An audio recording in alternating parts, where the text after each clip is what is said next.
Nous avons donc sur cet écran M. Roland Nitou depuis la France et Bernard Pongui du Canada. Alors, je vois que le président Nitou est encore là occupé, très occupé nous allons lui donner quelques secondes encore, le temps qu'il reroute ce lien. Voilà, nous allons retrouver le président Nitou dans quelques secondes seulement, le temps qu'il s'arrange à rerouter le lien de cette émission sur son site Facebook. Alors, salut Bernard.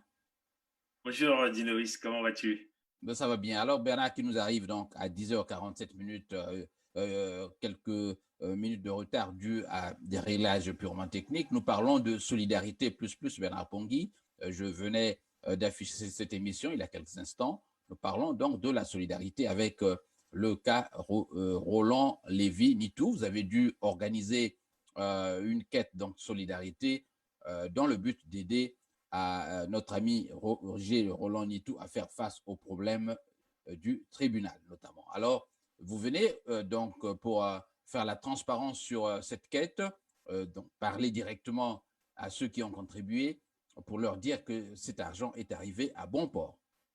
D'abord, le symbole. Ça ne se fait que rarement. Je n'ai jamais reçu sur cette antenne des gens qui viennent pour se justifier dans ce genre de transaction. Quel est le symbole? Le signal. Le symbole, c'est comme on le dit, hein, c'est dans l'esprit du manifeste, hein, puisque nous pensons mener la gestion du Congo d'une différente façon, dans la transparence, la gestion de la chose publique, et aussi une façon de vouloir montrer aux Congolais qu'on peut faire confiance aux gens qui ont une vision claire pour la nation. L'esprit du manifeste a évoqué ce que nous appelons la qualité, le control quality. Hein, donc, en français, on peut le dire, vous voyez, la qualité dans le contrôle des choses. Quand on parle de control quality, on parle éventuellement dans la transparence. La transparence. Et la transparence, c'est ce qui fait évoluer une nation. Hein, c'est ça le grand symbole ici. Hein. Le pays aujourd'hui est dans l'opacité. Nous voulons apporter la transparence, surtout quand il s'agit d'argent des contribuables. Hein. Et c'est ça le grand symbole en réalité. Voilà, je vous rappelle donc pour tous ceux qui viennent de se connecter que nous sommes bien sur Jean Lewis, mais cette émission elle peut être suivie sur Roland Nitou. Je constate effectivement que vous êtes connecté sur Roland Nitou, sur Bernard Pongui et sur notre page Radio Congo Live en Chicago et encore sur Jean Lewis. Alors, merci donc pour votre fidélité à notre radio. Nous parlons aujourd'hui, je l'ai dit tantôt, solidarité plus. Alors, je voudrais donc saluer le président Roland Nitou des Indignés 242 qui nous fait l'honneur de se justifier sur ce plateau sur comment l'argent envoyé par Bernard Pongui a été dépensé. Alors, président, bonjour. Bonsoir plutôt. Bonsoir, exactement. Voilà, bon retour sur la radio de la communauté. Vous êtes un habitué de cette radio depuis, je crois, les années 2011, 2012. Et pendant les élections, nous avons fait beaucoup de tribunes avec vous. Alors, exactement. Président Nitou, nous parlons de la solidarité aujourd'hui.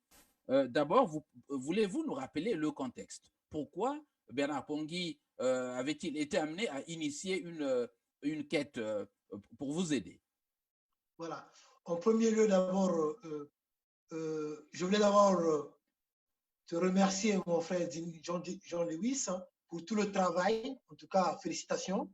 Donc, vous êtes toujours là pour pouvoir donner la parole à des gens, pour pouvoir exprimer un peu sur ce qui se passe sur notre pays, le Congo-Brazzaville. En tout cas, félicitations pour tout le travail, mon frère John Lewis. Alors, mon frère Bernard Pongui avait pris cette initiative parce que c'était par rapport donc, au vol de portable dont j'avais été victime. On était ce jour-là avec Alain. Donc, on avait croisé donc, le cortège de M. Sassou. Bon, ce jour-là, donc c'était non loin de l'hôtel de Bristol, où on se trouvait vers le palais de l'Élysée.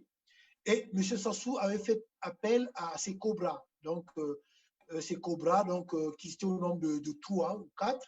Donc, le téléphone portable avait été volé. C'était en direct. Et mon frère Bernard Pongui avait suivi cela. Et il avait fait les captures d'écran Et voilà, il avait fait son travail. De là, il avait aussi eu l'idée de pouvoir lancer cette quête donc, pour pouvoir récolter les fonds et payer donc un avocat, parce que nous avons trouvé un avocat qui suit cette affaire. Et Bernard Pongui avait eu l'idée maintenant de faire cet appel de dons pour qu'on puisse payer les frais d'avocat. Donc voilà, l'idée était venue de lui. Et donc vraiment, merci et félicitations à notre frère Bernard Pongui qui avait eu cette idée-là. Et cela, effectivement, nous a permis de couvrir le frais d'avocat. Donc voilà, c'est mon frère Bernard Pongui qui avait eu l'idée. Voilà, nous parlerons donc de comment cet argent a été dépensé, mais je rappelle que vous êtes traqué tout le temps par ce régime. Pourquoi cet acharnement contre vous? Vous avez beaucoup de plaintes, il y a des plaintes contre vous et vous tentez maintenant, vous aussi, de porter plainte contre ce régime. Pourquoi cet acharnement? Vous avez beaucoup de gens qui font des vidéos sur la place, vous avez les Pongui, vous avez les Donald et autres, mais apparemment, le cap est toujours placé sur Roland Lévy-Nittou. Voilà, mais tout simplement, bon, enfin, bon, je me suis seulement rendu compte que le travail que nous réalisons, nous, les membres de l'Association amicale des Indiens 242, cela dérange énormément. Et cet acharnement, c'est tout simplement une question de nous faire taire, nous, les Indiens 242, mais de me faire taire aussi, moi, M. Nittou-Roland-Lévy, parce que nous sommes dans la vérité, parce que nous apportons des preuves, ce qui leur dérange largement. Ils n'aiment pas entendre la vérité, ils n'aiment pas entendre certaines choses. Donc, du coup, ils ont trouvé l'unique moyen, c'est de nous faire taire. Donc, il y a eu effectivement la plainte je rappelle, hein, la plainte de M. Mvouba à mon encontre, qui n'avait pas abouti. Et donc, d'où nous sommes sortis victorieux. Donc, moi, M. Nittou-Roland-Lévy, j'avais été soutenu à l'époque par bon nombre de Congolais qui étaient là aussi ce jour-là au commissariat. Et il y a M. Sassou actuellement aussi qui a, par le biais de ses avocats, donc, qui a donné mon nom auprès de la justice française pour dire que c'est moi qui suis l'auteur du feu qui avait eu lieu au Vésiné. Donc, j'ai été convoqué au commissariat. Bon, donc tout ça, toutes ces manigances-là, c'est une façon de me faire taire. Effectivement, parce que nous sommes dans le vrai et que moi, je suis dans le vrai, M. Nittou-Roland-Lévy, donc voilà, leur moyen, c'est de pouvoir, leur but à eux, c'est de pouvoir me faire taire. Et sur la place de Paris, effectivement, j'ai échappé à 2 tentatives d'enlèvement, sans compter le nombre de fois que les bourreaux de M. Sassou Nguesso sont venus sonner devant ma porte.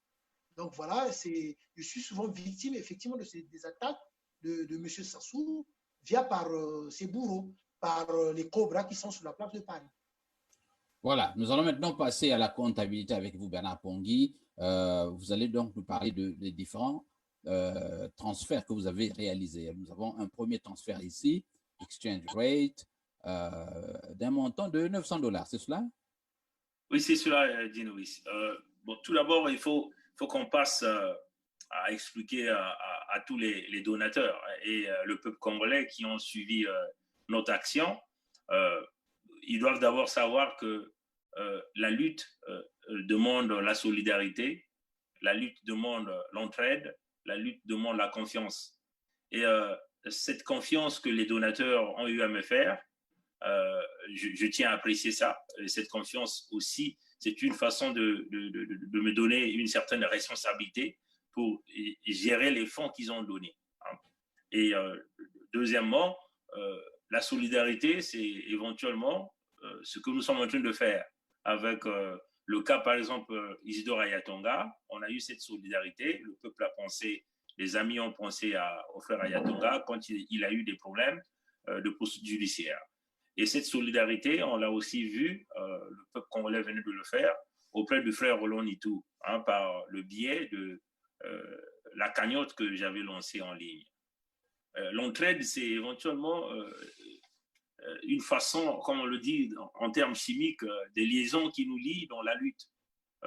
En face, il y a des gens qui ont des moyens parce qu'ils ont les moyens de l'État.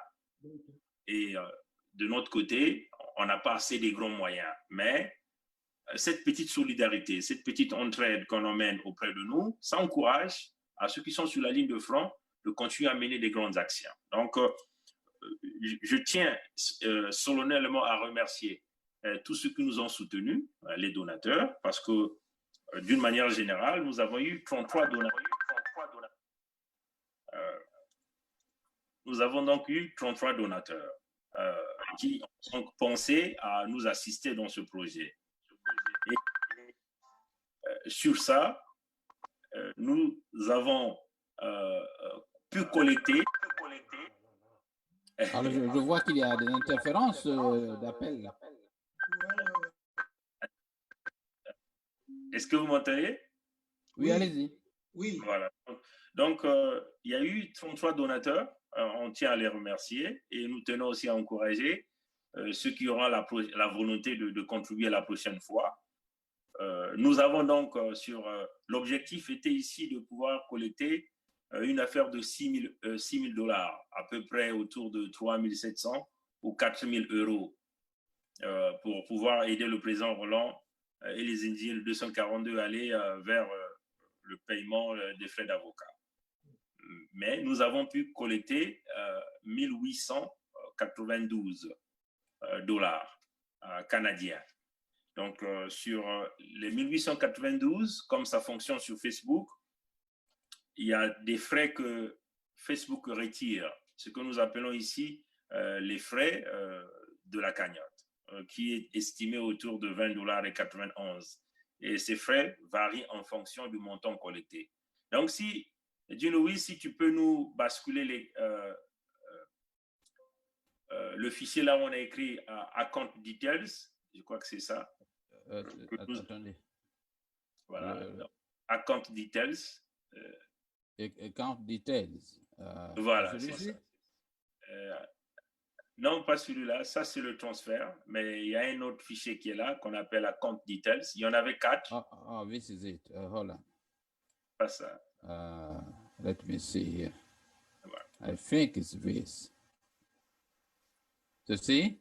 Non, ça c'est toujours le transfert. Parce qu'il y en a eu 4 transferts et ça aussi c'est un transfert. Donc, nous avons account. Donc, le tout dernier, je crois. Hein? Ouais, tu devais avoir 5 fichiers au total envoyés. Non, j'en ai 4. J'en ai 4. Tu devrais. Certainement, tu peux à partir de là où tu as fait la projection, peut-être. Bon, je ne sais pas comment Voilà, c'est le tout dernier que j'ai. Mais je n'ai pas le regarde dans l'email, j'ai envoyé 5 fichiers au total dans l'email. Oui, voilà. Donc, tu peux continuer pendant que tu parles. Bon, voilà. Donc, nous avons pu collecter, les donateurs ont pu donner 1892 dollars et sur cette somme, nous avons payé des frais liés au traitement à Facebook sur la cagnotte de 20 dollars et 91 cents. Et donc, Facebook nous a transféré 1871,09 cents. Et puisque la manière dont ça fonctionne, c'est qu'au fur et à mesure que les donateurs arrivent à mettre de l'argent sur la cagnotte, à un certain moment, puisque j'attends qu'il y ait une certaine somme qui évolue et puis faire le transfert au président Roland Nito. Pourquoi on le fait? Parce qu'on a des limites. Voilà, c'est ceci? C'est ça. Puisqu'il y a des limites de transfert de fonds que je peux envoyer à travers la banque. Je ne pouvais pas donc attendre, collecter toute la somme pour pouvoir faire un transfert en un coup. Donc, il fallait que, au fur et à mesure que les fonds arrivaient, que je puisse réaliser les transferts. Donc, comme vous le voyez, nous avons collecté 1892 dollars, mais nous avons payé les frais de 20 dollars et 91. Quand vous faites la soustraction de 1892, vous enlevez 20 dollars 91, il va vous rester 1871,09. Et donc, c'est ça que vous voyez là. Vous voyez? Et donc, Facebook vous le dit encore, il y a d'autres frais qu'ils ont ajoutés et il y a eu le refund, donc il y a eu d'autres personnes qui avaient donné mais qu'on a récupéré. Et donc, comme vous voyez, le montant que Facebook nous a payé, ce qui est écrit paid amount. Donc, 1812,69. Ça, c'est le montant que Facebook nous a donné. Donc, c'est le montant qui doit être envoyé au président Roland Itou. Ce qu'on écrit amount paid. Donc, amount paid, c'est 1812,69. C'est le montant que le président Roland Itou doit recevoir. Comme vous voyez en bas, pending, donc Facebook ne nous doit plus rien, mais ils nous ont déjà payé l'amount total sur la somme que nous avons pu collecter. Et donc, nous avons fait 4 transferts au président Roland Itou au fur et à mesure que les fonds arrivaient. Le premier transfert que nous avons eu à réaliser, c'est celui de $900 ajouté aux frais de transfert Western Union Associés qui était élevé à $20,75. Et donc, la somme totale du transfert, c'est arrivé à 920,75 cents. Voilà, donc c'est celui-là. Donc ça, c'était le premier transfert que nous avons envoyé. Donc le président Roland Itou était censé recevoir 568,63 € sur ça. Et nous avons donc effectué le deuxième transfert qui était de 611 dollars et 05, c'est celui-là. Nous avons payé les frais transfert Union Western Union de 21,95. Donc, la somme totale dépensée, c'est $633. Donc, sur ça, le président Roland Itou était censé recevoir 379,59 €.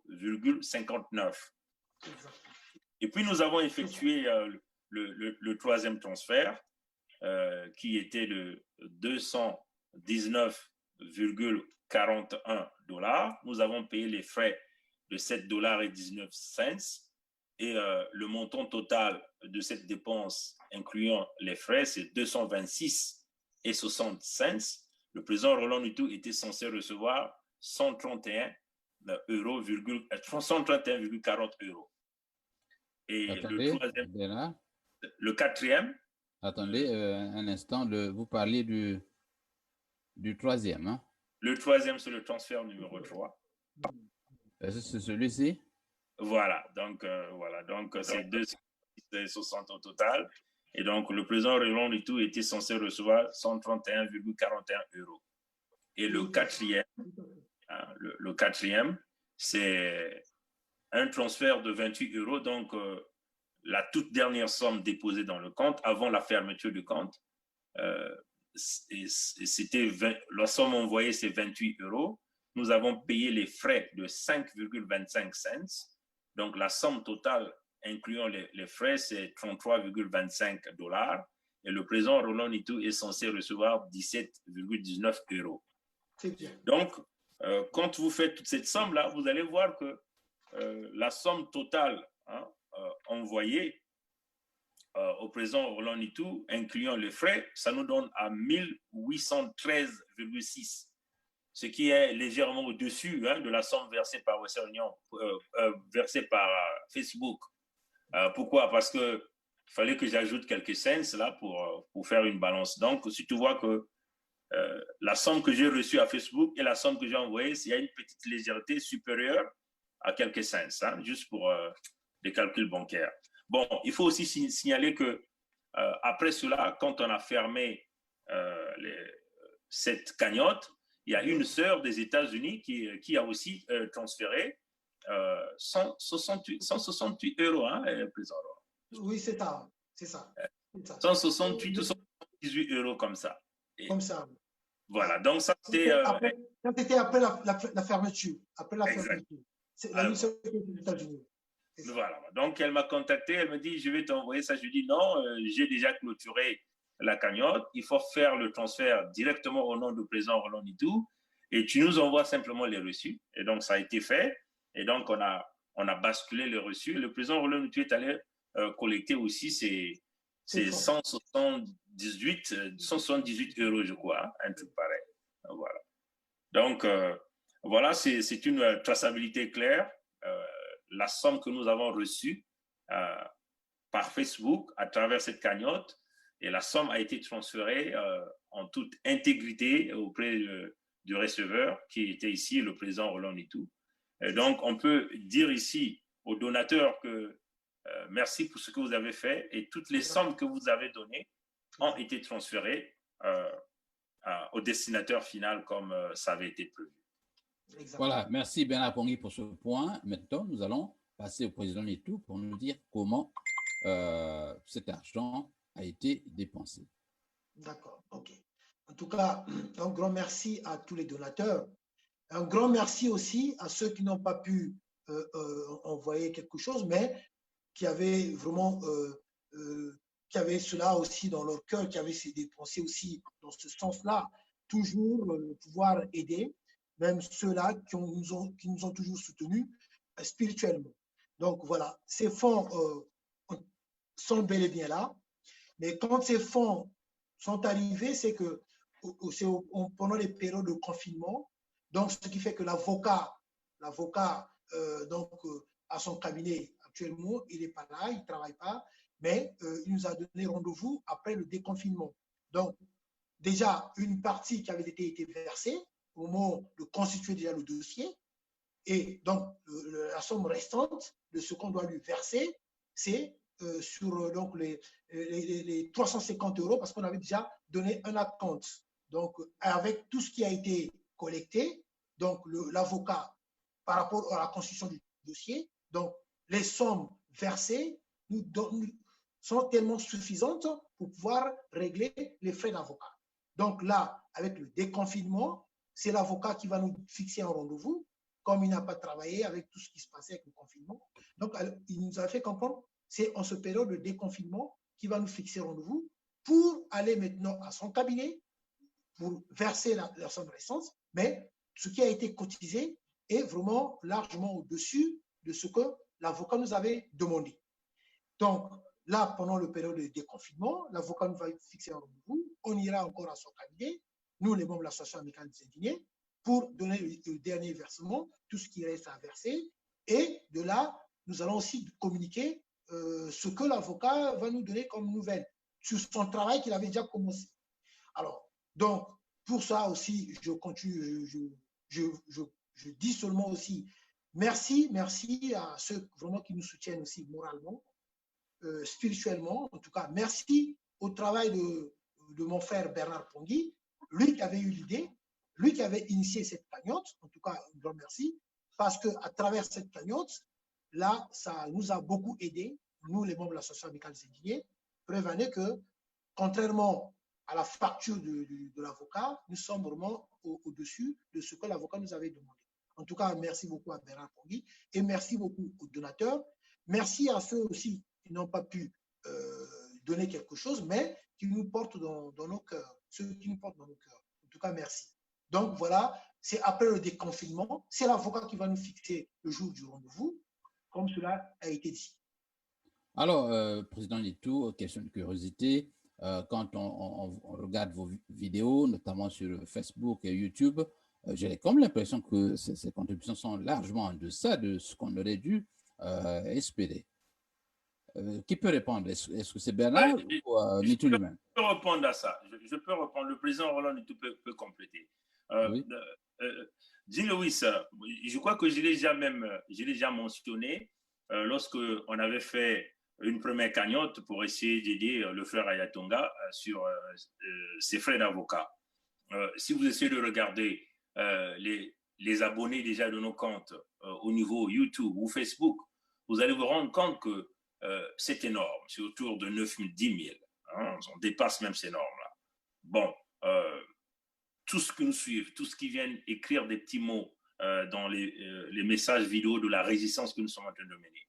Mais on constate que nous ne sommes pas encore dans cette culture-là de l'entraide, hein, surtout nous les francophones, et en particulier nous les Congolais. Et ça, c'est pas bien. Les anglophones, d'une manière générale, ont compris que dans la lutte, l'entraide, elle est très importante. Hein. Les donations sont très importantes. Hein. Ça sous les fonds de l'État. Ça sous c'est que nous, on n'a pas les grosses sommes d'argent. Hein. Et lui, il compte sur ses moyens parce qu'il utilise les fonds de l'État comme le levier de la corruption dans le système international. Et c'est ça qui fait que ce type demeure là. Pendant plus de 40 ans, il est là. Hein? Malgré qu'il fait couler le sang, il a plongé l'économie. Mais il sait que c'est avec l'argent qu'il achète tout le monde. Le réseau international est bourré de la corruption. C'est avec de l'argent qu'il achète. Or, nous, le problème, c'est que le Congolais, d'une manière générale, ne pense qu'à lui-même. On n'essaie pas d'aller un peu à l'étape de l'esprit pour essayer de regarder comment on peut avancer ensemble. Parce que si vous avez des gens qui ont la volonté de se mettre sur la ligne de front, qui parlent des affaires du Congo tous les jours, et vous ne les encouragez pas, le jour où les gens là vont s'éteindre, là, plus personne ne parlera pour le Congo. Essayons simplement de regarder. Il y a combien de gens qui sont sur la ligne, qui dénoncent les affaires du Congo? Nous ne sommes pas nombreux. Il y a des gens qui font semblant, qui shiftent, qui font des va-et-vient, mais il y a des gens qui sont restés droits dans leur bottes.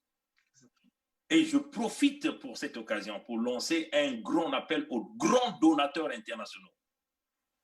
Nous avons un pays à sauver et nous avons besoin de ces grands donateurs internationaux. Ceux-là qui pensent qu'ils peuvent venir nous aider et un jour, les Congolais aussi vont penser à eux. C'est très important. Et pour l'ensemble de la diaspora ou du peuple congolais, dépassons les étapes de famille parce que cette lutte-là va demander à tout un chacun de nous de mettre un peu beaucoup de motivation. Vous pouvez assister par vos encouragements, par vos prières, par vos contributions financières. C'est comme ça que nous allons avancer. Et surtout, ceux qui sont au front ont besoin de votre soutien. Nous ne disons pas forcément le soutien financier, mais quand on a des problèmes pareils, des problèmes d'avocats, nous pensons que chaque Congolais qui est conscient de la situation du pays, qui veut que le pays avance, devait mettre la main dans la poche.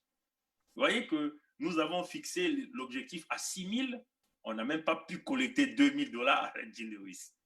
C'est quand même inquiétant. Et donc cette culture-là, nous voulons le ramener auprès des francophones d'une manière générale et auprès des Congolais d'une manière particulière. L'entraide, elle est très importante. Les anglophones évoluent, les anglophones sont dans la libération à cause de ça. Et aux donateurs internationaux, aux grands donateurs internationaux, on le dit bien, les grands donateurs internationaux, ceux qui peuvent mettre des multimillions de dollars ou des multimillions d'euros pour faire chuter sa soupe, nous sommes prêts à vous recevoir, que nous puissions travailler ensemble. Et nous vous attendons pour que nous avancions ensemble, parce que il n'y a pas de raison de laisser le peuple du Congo en état d'esclavagisme en face d'un homme qui a échoué, mais qui veut se maintenir là. Il veut aller dans la tombe avec tout le pays, malgré qu'il a échoué sur tous les plans. Il veut se maintenir là par la force. Non, nous demandons aux donateurs internationaux de venir nous aider. Et nous aussi, nous allons vous ouvrir le Congo à notre peuple. Notre peuple aussi sera très content de vous recevoir. Notre peuple se souviendra de vous parce que vous avez pensé aux Congolais au moment de la difficulté. Voilà un peu, Jean Lewis. Alors, Président Nitou, je constate que la lutte qui vous oppose au régime de Brazzaville, lutte dont l'objectif est la restauration de la démocratie dans notre pays, c'est tout azimut. Et les autres, notamment ceux du gouvernement, ont compris qu'il faut utiliser absolument tous les moyens. Vous ne voyez pas qu'il y a là des risques d'essoufflement avec cet acharnement juridique dont vous êtes victime. Quel est le message justement que vous avez à vos potentiels adhérents ou admirateurs qui, je constate, ça saute aux yeux, qu'ils n'ont pas effectivement répondu à cet appel? Je voulais féliciter mon frère Bernard, parce qu'il a été clair là-dessus. C'est que, voilà, ce que je voulais dire vraiment à ceux qui nous soutiennent, donc à ceux vraiment, nous sommes nombreux qui souhaitons la libération de notre cher pays, le Congo-Brazzaville, de ne pas avoir peur. Parce qu'il y a d'autres personnes qui ont peur de pouvoir donner quelque chose, parce qu'ils se disent que si je donne, mon nom va apparaître. Non, ça dit qu'il y a plusieurs systèmes, ça dit que si vous pouvez donner, ce n'est pas forcément que votre nom va apparaître quelque part. Parce que c'est aussi important de pouvoir évoquer cet élément. Parce que dans la peur, les gens, ils préfèrent parfois se dire que non, moi, je vais à Brazzaville, je n'ai pas envie de me mélanger dans ces problèmes-là parce que moi, je pars à Brazzaville. Je l'avais dit une fois, je reviens encore sur ça. Le Congo est devenu une prison à ciel ouvert. Quand eux, ils partent à Brazzaville, c'est tout simplement, à Brazzaville, ils n'ont même pas un mot à dire aux dignitaires du pouvoir. Au Congo-Brazzaville, ce n'est pas un état de droit, il n'y a pas une justice. Donc, quand ils partent à Brazzaville, c'est vraiment dans l'enfer. Alors, donc, je lance un appel à ceux qui soutiennent vraiment la lutte de ne pas avoir peur. Et Bernard, mon frère Bernard l'a bien dit, c'est-à-dire que nous, les francophones, nous n'avons pas vraiment ce côté-là de solidarité, contrairement à nos frères anglophones. Donc, les Congolais doivent se lever. Le Congo, c'est un bien commun. Venez nous rejoindre, venez dans la lutte, aidez ceux qui ont eu quand même le courage déjà de montrer leur visage, de combattre ce système. Aidez-nous financièrement pour que nous puissions dégager ce monsieur qui se voit encore être là en 2021. Alors, si mon frère John Lewis, si vous avez vu, ils ont même sorti les affiches de 2021 où c'est bien marqué, hein, Sassou 2021. Donc, c'est pour dire que pour eux, ils rêvent toujours de voir M. Sassou au pouvoir. M. Sassou restait là. Donc, voilà, les affiches sont là. C'est écœurant de voir encore qu'il y a des gens qui œuvrent encore dans ce sens-là, qui veulent voir encore Sassou Nguesso au pouvoir en 2021. Donc, c'est pour ça que je lance un appel. Nous lançons un appel. Nous, les Indiens 242, avec les frères Bernard Pongui, Maman Olga, ceux qui sont aussi donc, chez vous là-bas aux États-Unis, nous lançons un appel. Aider la lutte. Donc, il n'y a pas que Bernard Pongui, il n'y a pas que Ayat Tonga, il n'y a pas que Nitrono Lévy, il n'y a pas que les Donald, il n'y a pas que les Failles, il n'y a pas qu'un peu les autres. Nous sommes nombreux, nous nous battons pour la libération de notre cher beau pays. Même ceux qui travaillent dans l'ombre aussi. Donc, aidez-nous financièrement à le faire partie de là. Comme vient de le dire mon frère Bernard Pongui, M. Sassou Nguesso utilise les moyens, les fonds, donc l'argent public pour payer des mercenaires, pour qu'on vienne nous menacer sous la place de Paris. Ils payent des mercenaires des étrangers pour qu'on tue la population congolaise au Congo-Brazzaville et un peu partout dans toute l'étendue de la République. Ici, à Paris, il a envoyé pas mal de ces cobras, donc ces enfants qu'il avait recrutés à bas âge, ceux-là qui sont maintenant sur la place de Paris, qui sont financés par les moyens de l'État, pour toujours leur donner de l'argent et surtout de leur confier des missions pour pouvoir opérer, faire des sales besognes ici sur la place de Paris. Donc, ces cobras-là qui sont nombreux, parmi eux, il y en a ceux qui sont logés à l'ambassade du Congo, d'autres sont logés dans les maisons vacantes, les appartements de M. Sassou, qu'il a payés ici en France. Donc, vous voyez, donc, ils se préparent aussi, hein, ils se préparent pour nous mettre mal à l'aise, pour nous faire taire, parce qu'il y a 2021. Donc, nous lançons un appel à des gens de bonne volonté de nous soutenir financièrement pour faire quelque chose, pour libérer notre cher pays, le Congo-Brazzaville. Parce que le problème, c'est que M. Sassou Nguesso paye des cabinets d'avocats, paye des gens, je dis bien, quelques politiciens français qui sont corrompus à sa cause pour le défendre. C'est ça le problème. Là, nous savons bien qu'il est affaibli.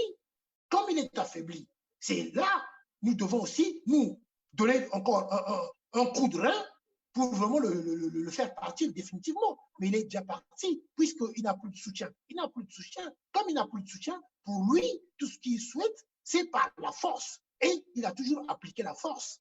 C'est tout. Alors, il est maintenu par la force. Président Nitou, pour terminer, puisque nous allons bientôt nous séparer. Louis, je peux compléter le président Roland Nitou là, sur ce point. Une minute. Allez-y. Voilà, donc l'entraide dont nous sommes en train de parler ne se limite pas simplement aux résistants, comme par exemple le cas du président Roland Nitou. L'entraide que nous sommes en train de regarder doit s'expandre dans l'ensemble de notre pays, le Congo-Brazzaville. Le Congolais, notre peuple, veut de l'aide internationale. Exactement. Et cette aide-là doit venir par la libération forcément du Congo-Brazzaville, qui est pris sous l'emprise de la dictature, où les richesses sont hypothéquées par un clan, par un homme, qui a échoué sur tous les plans, qui a plongé le pays dans la banqueroute économique et qui continue d'utiliser les moyens de l'État pour emmener des mercenaires, protéger son pouvoir, et qui veut poursuivre dans cette direction. Donc, l'entraide internationale que nous sommes en train de demander aux donateurs internationaux, c'est de venir pour nous aider. Les leaders dont vous êtes en train de chercher, ils sont déjà connus, vous les connaissez. C'est ceux-là qui vous parlent tous les jours là. C'est ceux-là qui se représentent l'avenir du pays. Travaillons avec ces leaders, venez avec des gros capitaux. Et notre peuple sera reconnaissant envers vous. C'est ça l'entraide, l'aide que les Congolais, ceux qui sont au Congo, demandent auprès de tout le monde. Donc, les moyens financiers que nous demandons dans ces donateurs internationaux ne vont pas servir aux résistants de s'acheter des habits ou des chaussures. C'est pour libérer leur pays, installer la démocratie et amener la transparence, ce que nous appelons le quality control que nous sommes en train de chercher.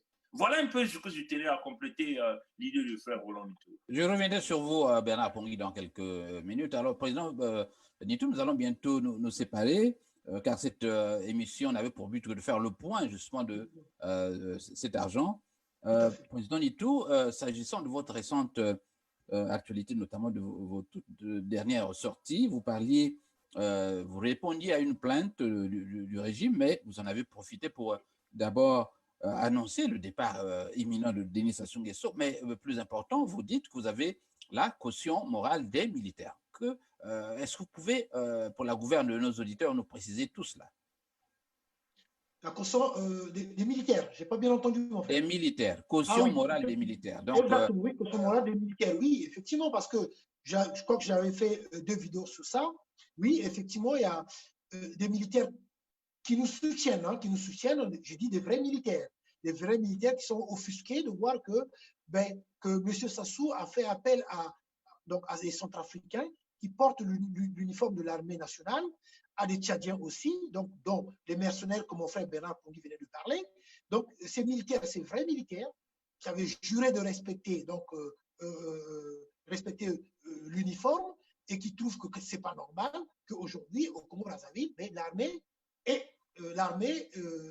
dans celle de l'armée, il y a des étrangers qui portent l'uniforme. Donc, ces militaires-là qui nous soutiennent, ces militaires-là qui nous donnent des informations, ces militaires-là, effectivement, ils attendent que ça, c'est-à-dire que la libération de notre chef de pays, le Congo-Brazzaville, et que la souffrance puisse prendre fin, comme eux-mêmes ils le disent. Ils ont servi pendant des années, servi Sassou Nguesso, et ils se sont rendus compte que ce dernier-là n'a jamais été là pour le bien de la population congolaise. Et donc, c'est les militaires qui sont dessus de Sassou Nguesso, c'est ceux-là qui me donnent des informations, et c'est ceux-là qui m'ont demandé de lancer cet appel donc à des vrais militaires qui sont là, qui sont nombreux. Et ils m'ont fait comprendre aussi, beaucoup de ces militaires-là qui ont quitté le pays, il y en a ceux qui sont un peu partout dans le monde, donc disons que ce soit ici en France, au Bénin, aux États-Unis, un peu partout, que ce soit en Afrique du Sud.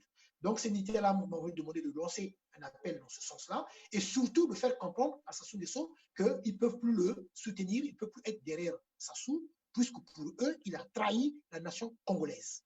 Voilà, donc c'est pour ça que j'avais lancé ce message-là. Par le biais, moi j'avais lancé ce message-là parce que j'avais reçu l'aval de ces vrais militaires. Donc voilà, par rapport à cela. Et donc, pour la convocation que j'avais reçue donc, au commissariat, oui.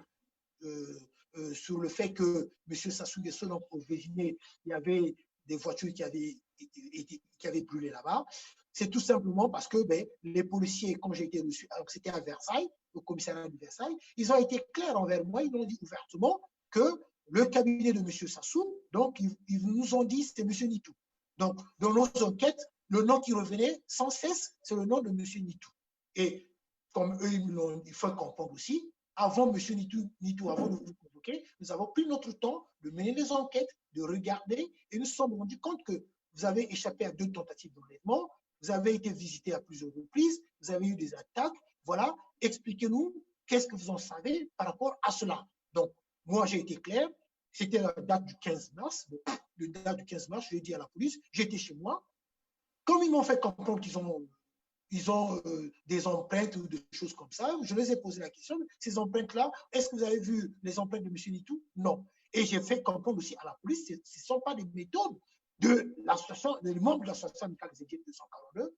Tout simplement, M. Sassou, ils m'ont désigné parce que c'est une façon de nous faire taire, c'est une façon pour que nous, les Indiens 242, que nous arrêtions le combat. Donc voilà, c'est ce que j'ai eu à expliquer à la police. Mais j'avais profité aussi de cette occasion pour pouvoir parler de la situation du Congo-Brazzaville, qui est M. Sassou Nguesso et de quelle manière il était revenu au pouvoir en chassant un président qui avait été élu démocratiquement, le professeur Pascal Lissouba. J'ai expliqué qu'il y a eu 2 génocides dans la région de Poul.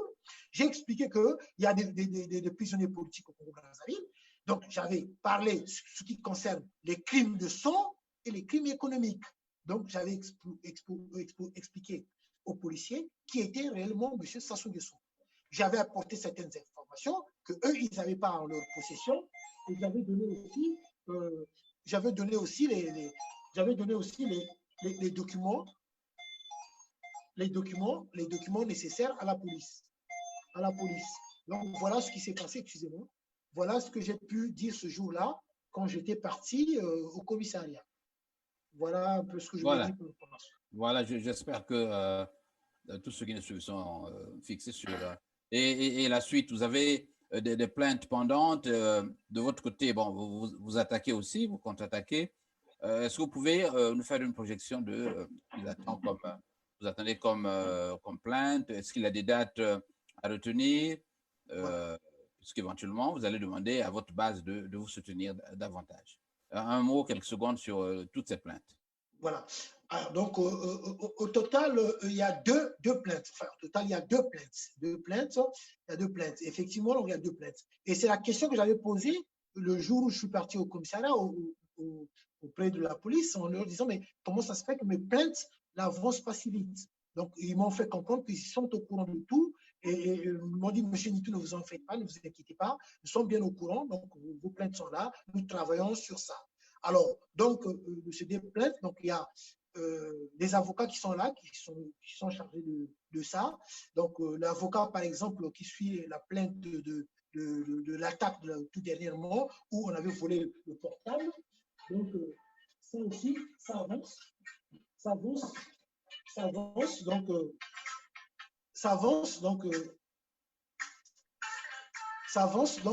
ça avance. Et donc là, je demande tout simplement que ceux qui nous soutiennent, qui puissent encore nous soutenir davantage, parce que de ces plaintes-là, ce qui est sûr, ce que je peux dire, c'est que ceux qui sont à l'origine de ce qui s'est passé, ils seront bel et bien interpellés et traduits devant la justice. Parce que au niveau de la police, ils ont bien avancé, ils ont bien travaillé, et ils ont les adresses. Donc, par exemple, celui qui avait volé le portable, ils ont l'adresse de ce dernier-là, et la police est bien au courant. La police sait bien que nous sommes menacés. Il n'y a pas que moi, M. Nitroa-Lévy, il y a aussi le grand frère Ayatonga. Ils savent bien que ceux qui mènent la lutte au niveau de la place de Paris sont menacés par ce régime. Donc, je lance un appel à ceux qui nous soutiennent de continuer encore de nous soutenir de plus belle, parce que aujourd'hui, c'est par la voie de la justice aussi que nous allons montrer devant l'opinion internationale que ce régime, voilà, quelle est la nature de ce régime, comment ils ont toujours fonctionné. Donc, ces plaintes ont bel et bien avancé, et aujourd'hui, le problème est aux mains des autorités françaises. Voilà, merci. Donc, avant de partir, vous allez donc répondre à quelques questions. Bernard Pongui, je suis à vous. Bernard Pongui, vous avez fait également une sortie. Je me suis même visé moi-même, puisque vous avez même égratigné un de mes professeurs de journalisme s'agissant de l'affaire des faux diplômes. Alors, je voudrais que vous reveniez sur cette affaire. Vous dites que vous avez reçu des noms depuis Brazzaville. Pourquoi avoir placé le cap sur un petit nombre d'individus pour faire ces recherches? Que recherchez-vous, que visez-vous à travers cette histoire de faux diplômes?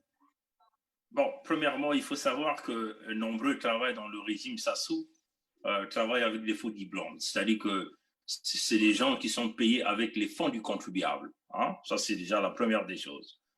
Deuxièmement, nombreux aussi dans ce régime sont des enseignants de l'université Marie-Ngouabi. Et quand on est censé être enseignant de l'université Marie-Ngouabi, on suppose qu'on est d'une certaine calibre intellectuel. Donc, le diplôme doit être mérité. Et c'est ça l'objectif. Hein? Et pourquoi nous avons sélectionné ce petit échantillon? Nous avons été clairs. Nous avons dit les Congolais de la partie nord. Pourquoi nous avons dit Congolais de la partie nord? Parce qu'ils sont au centre du pouvoir.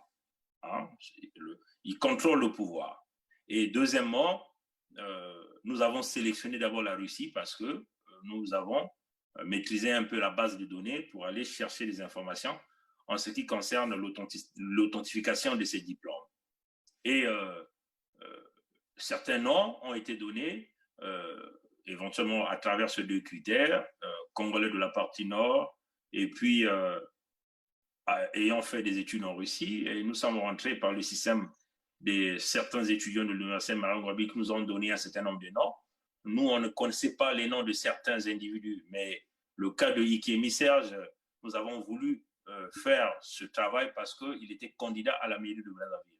Donc, on a voulu. Et puis, il a eu à poster son cursus, et là où il a énuméré ses expériences, son éducation, et ainsi de suite. Et ça nous a donné comme un clic de vouloir aller chercher. Et donc, on ne voulait pas simplement chercher pour son cas, on voulait donc élargir ces échanges par un certain nombre d'échantillons.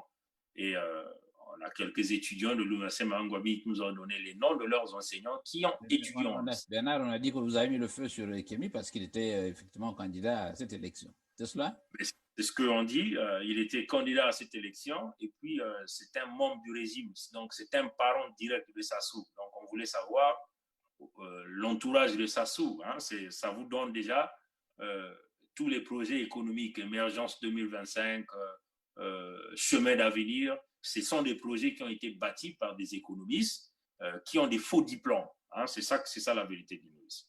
Parce que Ikemi avait été le directeur de campagne de Sassou, il ne sait pas, en 2009. Donc, vous voyez que tous ces projets-là, que vous voyez les projets économiques de Sassou, c'est bâti par des gens qui ont échoué, qui ont été des médiocres lors de leur cursus universitaire et qui aujourd'hui ont falsifié des diplômes et qui se disent aujourd'hui des professionnels. Le cas Bouya Jean-Jacques, c'est connu. Hein, un homme qui n'a pas de repère, mais qui se retrouve dans la gestion des grands travaux au Congo. Nous connaissons le chaos aujourd'hui. Hein. Et donc, les finances aussi, c'est la même chose. C'est une réalité. Et ça, personne ne peut nier. Ce que nous avons dit Lewis, nous attendons des ripostes et personne ne peut contester ça. Parce que nous étions là dans la bibliothèque centrale d'État de la Russie. Et si vous avez soutenu une thèse là, il n'y a pas de raison que votre nom n'y figure pas. Si votre nom n'y figure pas, ça signifie simplement que c'est un faux diplôme. Et d'ailleurs, nous lançons un appel solennel au recteur de l'université Marangwabi de revoir l'authentification de tous ces enseignants qui sont à Marangwabi. Aujourd'hui, la qualité des étudiants qui sortent de l'université Marangwabi, c'est fonction directement liée, proportionnelle à la connaissance des enseignants. Mais si vous avez des enseignants qui ont truqué des diplômes, qui ont falsifié des diplômes, et ce sont ces mêmes enseignants-là qui font des échanges des notes pour des faveurs sexuelles aux femmes ou des échanges des notes pour des motifs, avec de l'argent aux étudiants. Donc, vous voyez que nous nous retrouvons avec une pourriture des étudiants qui sortent de l'université Marangwabi et donc qui auront un impact direct dans la vie sociétale des compagnies, même de l'État, hein, parce que vous avez des gens qui n'ont pas mérité. Et c'est cette transport. Et encore, là encore, il y a une chose que nous voulons dire à Kames, qui est cette structure. Le Centre africain malgache pour l'enseignement supérieur. Exactement, parce que Kames reconnaît des gens comme des Ikemi avec des faux doctorats. Et ça, c'est inexplicable. Hein. Kames doit revoir le processus. Kames doit aller dans le processus d'identification à la source. Ce n'est pas parce que Marangwabi a dit que tel individu a un doctorat que Kames doit l'accepter. Là, nous mettons en cause tout le processus d'accréditation de Kames et de l'université Marangwabi. Et ça, c'est capital pour l'Afrique, d'une manière générale. Allez-vous vous adresser directement à cette institution? Ah oui, dit Louis, nous sommes décidés d'aller très loin parce qu'on se rend compte qu'il y a, comme on dit, la réputation de cette institution dépend de la qualité ou de l'authentification de diplôme des membres de cette organisation. Et ça, nous allons nous adresser directement à Kames. Entre-temps, nous demandons au recteur de l'université Marangwabi de passer au nettoyage, à la vérification à la source, et nous sommes capables de pouvoir aider le recteur à vérifier le diplôme de chaque enseignant de l'université Marangwabi. Vous voyez que dit Loïs, pourquoi nous l'avons fait? Parce qu'il y a des Congolais qui ont étudié dans les normes, qui ont mérité de leur diplôme, qui sont d'hommage, où ils sont simplement envoyés à la cathode au Congo. Il y a des Congolais qui ont étudié en Russie, qui ont des doctorats, qui se retrouvent des conducteurs de bus, qui se retrouvent des conducteurs de taxis, parce que simplement, ils n'ont pas eu un parent dans le système politique qui pouvait avancer leur dossier. Mais ceux-là qui ont tripatouillé les documents sont devenus des enseignants titulaires, ils sont payés avec les fonds du contribuable. Et donc, vous voyez que c'est simplement le vol. Et donc, Mboulou Zéphirin Raymond, qui est le ministre de Sassou de l'Intérieur, Ngatala Oko, qui est le procureur du régime de Sassou, doivent ouvrir une enquête parce que ces gens-là sont payés avec les fonds du contribuable, avec de la base des faux diplômes. Et ça, c'est une problématique. Aujourd'hui, l'entourage de Sassou, vous allez voir, les Galix Ganongo, ils n'ont jamais soutenu une thèse de doctorat en France, mais ils sont aujourd'hui ministres, ils se plaignent pour le titre de docteur. L'entourage de Sassou, c'est entouré par une bande mossie du clan du système qui n'ont jamais mérité les diplômes.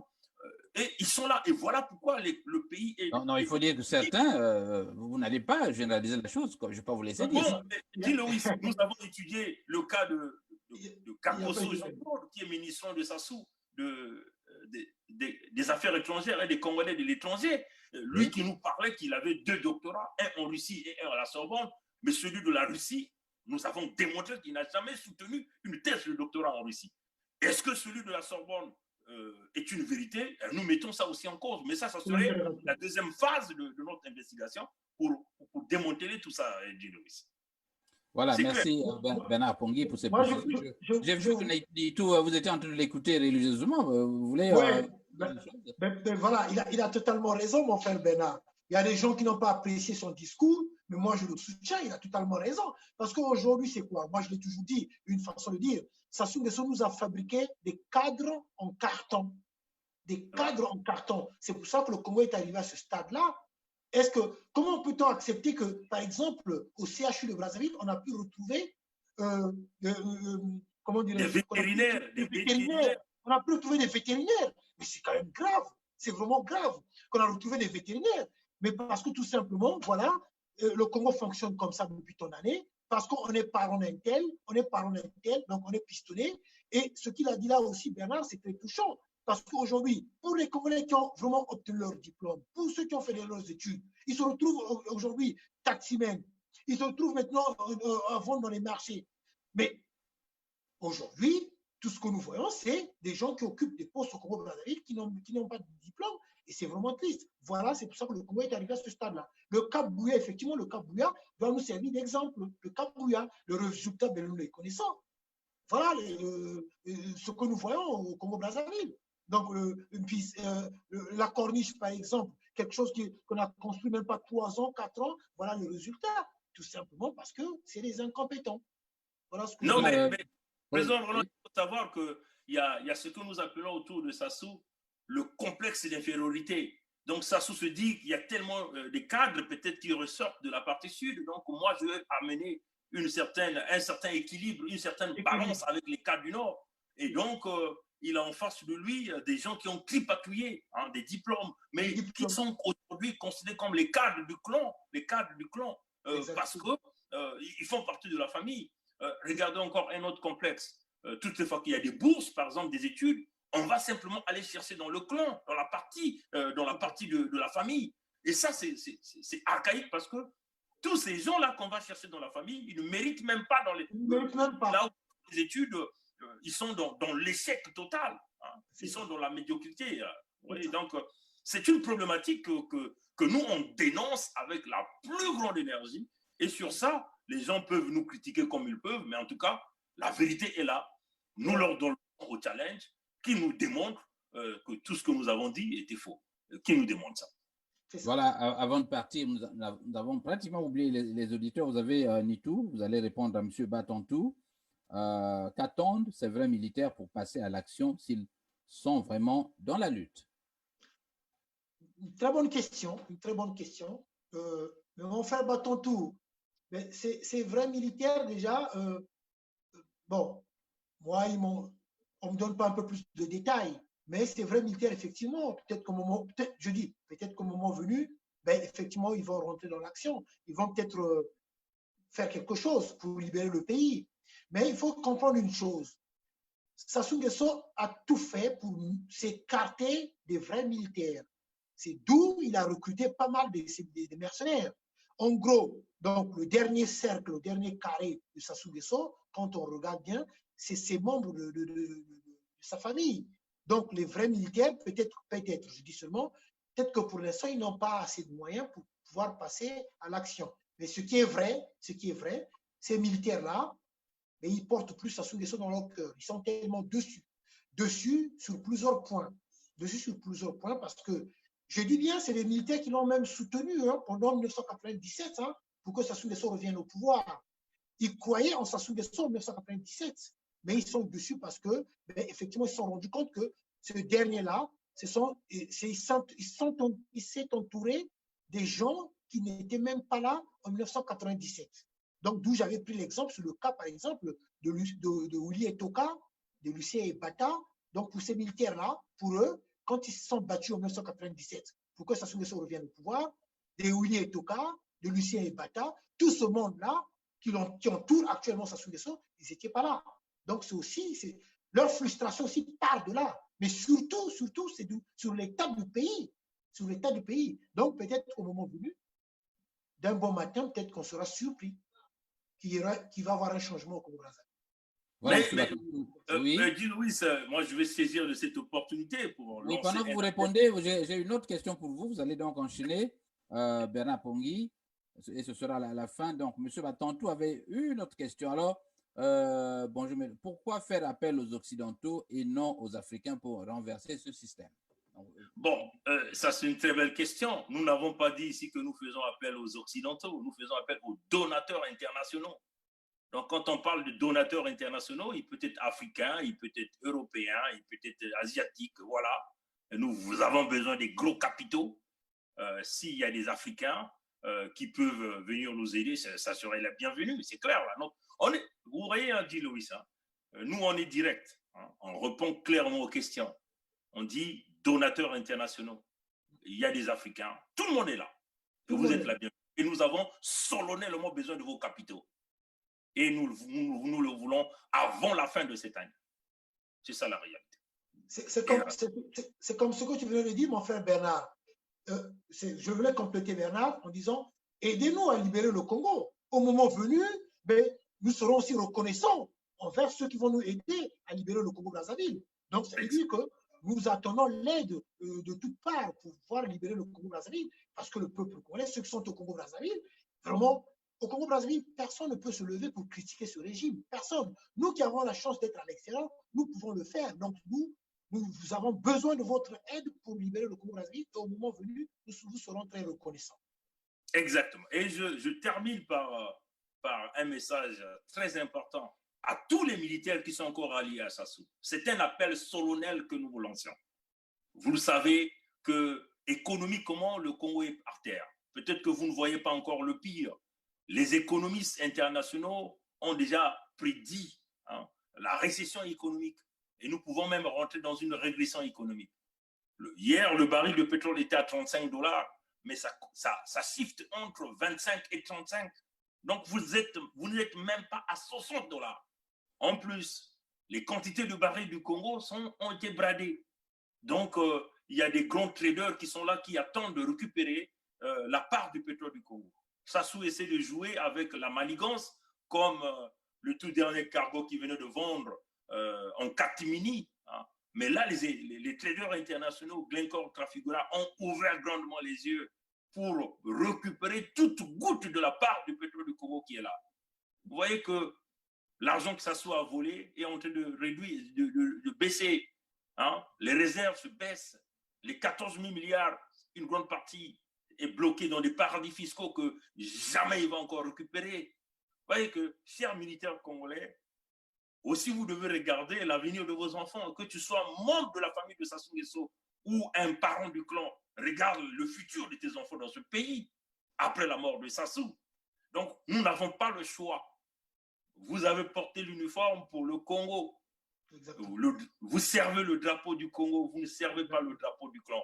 C'est peut-être le moment que vous tourniez votre visage, que vous reveniez du côté du peuple, que nous libérions tous le pays. c'est peut-être par là aussi que le peuple peut vous amnistier. C'est cela. Voilà. Alors, c'est la question que je voulais vous poser, Bernard Pongui. Êtes-vous prêt à faire des concessions pour ceux qui entendront cet appel? Jusqu'où vous pouvez aller quelle souplesse pouvez-vous appliquer à cela? Une très bonne question. Les négociations dans ce genre de choses ne se font pas sur le plateau de télévision. Exactement. Mais ce qui est vrai, c'est que s'il y a des militaires congolais qui étaient du côté de Sassou, qui se disent aujourd'hui de la sincérité de revenir, nous ne voyons pas comment le peuple congolais va les rejeter, parce que c'est aussi les enfants du Congo. Hein? Les négociations vont se faire certainement, mais nous leur demandons, maintenant nous leur demandons à l'appel solennel que, attention, le pire est en train d'arriver et vous n'allez jamais vous en sortir. Sassou, certainement, il va s'en sortir, mais vous n'aurez pas certainement le temps de vous en sortir, même de vous échapper de ce pays-là. C'est le moment avant qu'il ne soit trop tard. Exactement. Essayez de mettre de côté votre orgueil personnel, votre richesse. Regardez la nation, le futur de cette nation. Il n'y a pas d'hôpitaux, il n'y a pas d'eau, il n'y a pas d'électricité. Et la jeunesse congolaise aujourd'hui devient une véritable bombe à retardement. Donc, vous aussi, votre vie serait mise en danger dans ce pays. Donc, nous vous demandons à l'appel solennel, sacrifions donc la gangrène du Congo, faisons l'ablation pour amener le pays vers la libération. Et nous sommes ouverts à travailler avec vous dans ce sens-là. Voilà. Voilà, merci donc Bernard Pongui et Nitou d'être venus. Vous trouverez le cadre qu'il faut justement pour en débattre. Nitou a compris et a donné la bonne réponse. Alors, nous allons donc nous séparer, chers amis. Merci une fois de plus donc à tous ceux qui étaient connectés. Je rappelle à ceux qui sont sur YouTube qu'ils auront cette émission en différé. Pour des raisons techniques, nous n'avons pu la projeter en live. Alors, vous pourrez retrouver cette émission chez Monsieur Roland Nitou, chez Bernard Pongui. Merci pour vos likes et voilà, il faut toujours les mettre parce que j'ai vu qu'on a commencé à nous attaquer à un moment, il y a une quinzaine de minutes. Alors, vous allez suivre chez Bernard Pongui, chez Nitou et chez moi-même, dit Lewis. Mais attention, revenez à partir de 12h30 de Chicago, 18h30 de Brazzaville. Nous aurons l'économiste Jess Diamongwansi. Avec Jess, nous parlons de la mort du franc CFA. La radio de la communauté, mais c'est la radio de la communauté africaine, pas congolaise. Hein? Précision. Alors, revenez sur cette antenne à partir de 12h30 pour une autre émission et ce sera sur le CFA. Merci et bon week-end à vous, Monsieur Nitou et Bernard Pongui. Merci beaucoup. Merci Bernard. Merci.